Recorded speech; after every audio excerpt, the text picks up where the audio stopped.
আমি বলি বন্ধু, ছোট্ট দুইটা আমল নিশ্চিত করো। এক নম্বরে জামাতের সাথে নামাজ নিশ্চিত করো, দুই নম্বরে প্রতিদিন কিছু না কিছু জিকির নিশ্চিত করো। ইনশাআল্লাহ বন্ধু, তোমার দুনিয়া সুন্দর হবে, তোমার আখিরাত সুন্দর। এজন্য আমি বলি নামাজ জিকির, বলেন নামাজ জিকির। আবার বলেন, সবাই বলেন। আর শুনছেন জীবনে এই 1 মিনিটের ওয়াজ আর জীবনে শুনছেন? নামাজ জিকির, সবাই বলেন, জোরসে বলেন। যারা বলে না তাদের নাকটা টেনে দেন। নামাজ জিকির, আবার বলেন নামাজ জিকির। নামাজ জিকির, নামাজ জিকির মুসলমানের জান। নামাজ ছাড়া ইমানদারের বাঁচে কেমনি প্রাণ।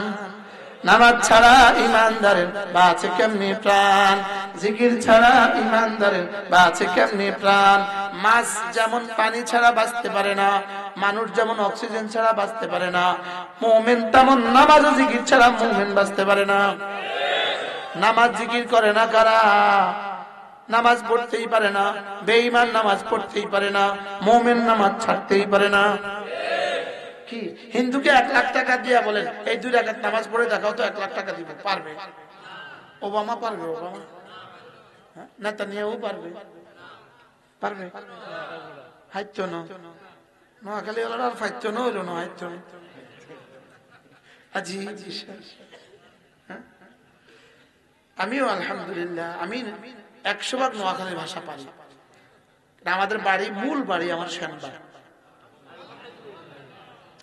আমার দাদার বাড়ি শ্যামবাগ, আব্বার বাড়ি লক্ষ্মীপুর, আর আমার বাড়ি কুমিল্লা। আমি বাড়ি করছি কুমিল্লা, আব্বা বাড়ি করছে লক্ষ্মীপুর, দাদা বাড়ি হলো শ্যামবাগ। হ্যাঁ, লুদুয়া, কানকিরহাট লুদুয়া গ্রাম। কি বলছি? নামাজ জিকির, নামাজ জিকির, নামাজ জিকির, বলেন নামাজ জিকির। আবার বলেন, সবাই বলেন নামাজ জিকির। ইনশাআল্লাহ, ইনশাআল্লাহ হাত উঠাইয়া ওয়াদা করলাম ভাই, নামাজ জিকির ঠিক করিয়া মরতে চাই সবাই। নামাজ জিকির ঠিক করিয়া মরতে চাই সবাই। ইনশাআল্লাহ, ইনশাআল্লাহ হাত উঠাইয়া ওয়াদা করলাম ভাই, নামাজ জিকির ঠিক করিয়া মরতে চাই সবাই। আল্লাহ তৌফিক দাও। আমি বলি বন্ধু, জমিন থেকে জিকির উঠবে যত, আর শাহজিন থেকে রহমত নামবে তত। জিকির উঠবে যত, রহমত নামবে তত। জিকির উঠবে যত, রহমত নামবে তত। বলেন জিকির উঠবে যত, রহমত নামবে তত। নামাজ পড়বো যত, রহমত আসবে তত। সুবহানাল্লাহ। বলেন নামাজ রিজিকের দুয়ারের চাবি। বলেন নামাজ কি? রিজিকের দুয়ারের চাবি।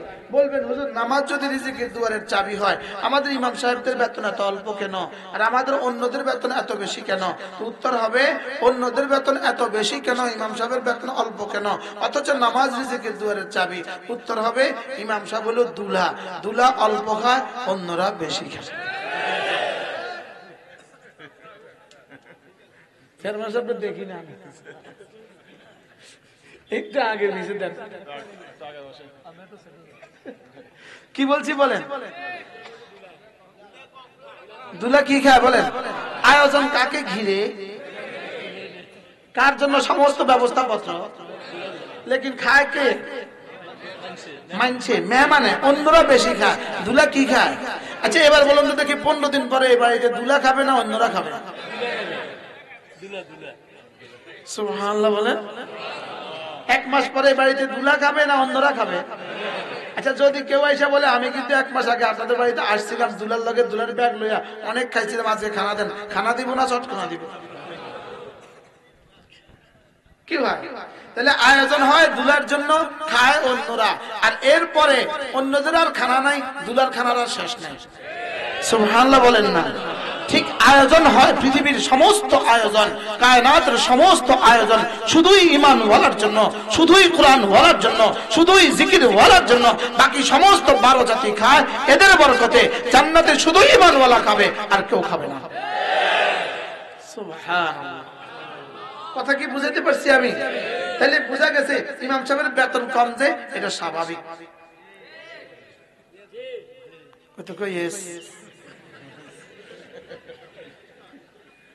কি এটা কি এটা স্বাভাবিক, হ্যাঁ এটা ঠিক, এটাই নিজামে কায়নাত। সুবহানাল্লাহ বলেন।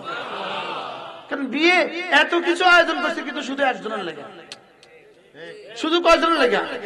এক গরু জবা করছে কিন্তু একজনের লেগে। ওই একজন নাই তো এক গরু নাই, এক টুকরো নাই। বাস্তব না বাস্তব বলেন?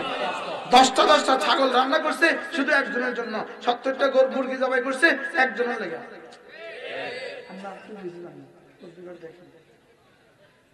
কি তাইলে বোঝা গেছে আমরা কায়নাতের দুলহা। সুবহানাল্লাহ বলেন। আমরা পৃথিবীর কি ঈমানওয়ালা, পৃথিবীর দুলহা। বেঈমান কার সুবাদে খায়? ঈমানদারের সুবাদে খায়। এজন্যই তো যতদিন জমিন থেকে কালিমা উঠবে ততদিন আসমান থেকে রহমত বর্ষিত হবে, বৃষ্টি বর্ষিত হবে। যেদিন জমিন থেকে কালিমা আর উঠবে না, আল্লাহ উঠবে না, সেদিন পূব আকাশ থেকে আর সূর্য উঠবে না। তাহলে বোঝা গেছে কি? বোঝা গেছে কালেমাওয়ালার জন্যই পৃথিবী। সুবহানাল্লাহ। আপনার যদি বিশ্বাস না হয় তো আমার কি করার আছে? আপনি শুধু মরে দেখতে পারেন। বিশ্বাস হয়নি? ওই মুরব্বীকেও বিশ্বাস হয়। আমরা তো ফেসবুকের আগের মানুষ, বিশ্বাস তো হইবে। আলহামদুলিল্লাহ, আলহামদুলিল্লাহ বলেন। যারা ফেসবুকের আগে দুনিয়াতে আসছে তাদের কবরে কি করবো জানেন? আপনারা মুরব্বীরা কবরে যাওয়ার সঙ্গে সঙ্গে ফেরেশতা কেবো আগে কেবো ফেসবুক আসছিল নিজে গেছে। বুঝো না এটা যে ফেসবুকের আগের মানুষ। আল্লাহ জান কি বলবে বলেন? আর তোমরা কি শিখাইবো?